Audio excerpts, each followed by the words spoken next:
Salam alaikum. Parmi toutes les choses que j'ai apprises de Sidi Chir, de son accompagnage et de la lumière, bien sûr, c'est une sorte de prise de conscience particulière. Une prise de conscience qui est extérieure et intérieure. On est plus, enfin je parlerai de moi-même, je suis plus dans l'acceptation, dans cet amour qui dépasse l'acceptation, bien sûr, et dans cette satisfaction aussi. Avec l'amour, l'acceptation, bien sûr, il y a on finit par avoir cette satisfaction, reda. D'abord, ce qui est très important, c'est cette acceptation de soi-même, de ses erreurs, de tout ce qui nous fait mal, des autres. Et puis, même si les autres, parmi les autres, bien sûr, ça nous arrive à nous aussi de faire du mal aux autres.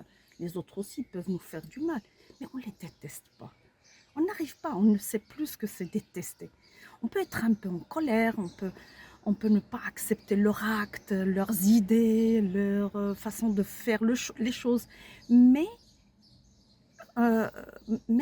cet amour-là ne se perd pas, parce qu'on sait que ça fait partie de la vie. On est dans cette contradiction.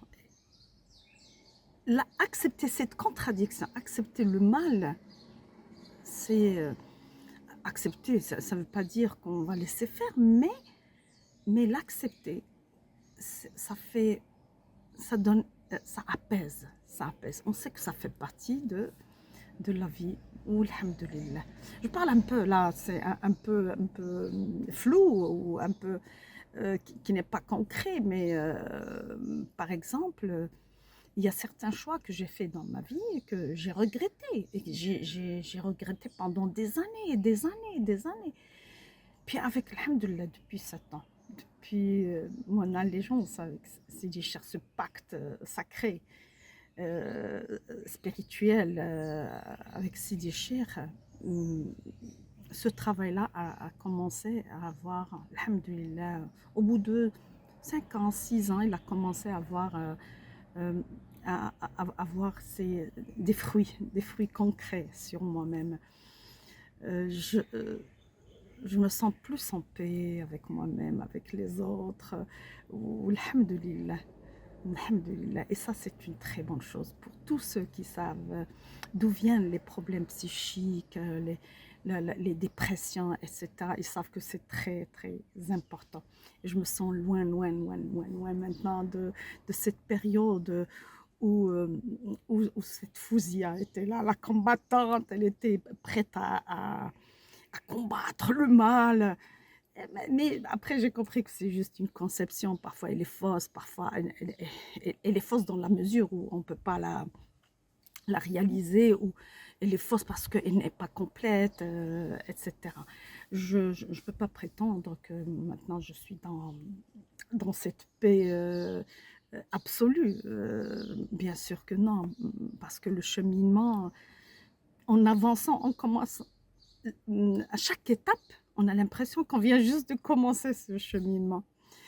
Et je souhaite de tout mon cœur que tout le monde puisse goûter à ça, goûter à cette paix intérieure, à toutes ces questions, à toutes ces réponses aux questions suspendues auxquelles on a trouvé réponse. Alhamdulillah. Wassalamu alaikum.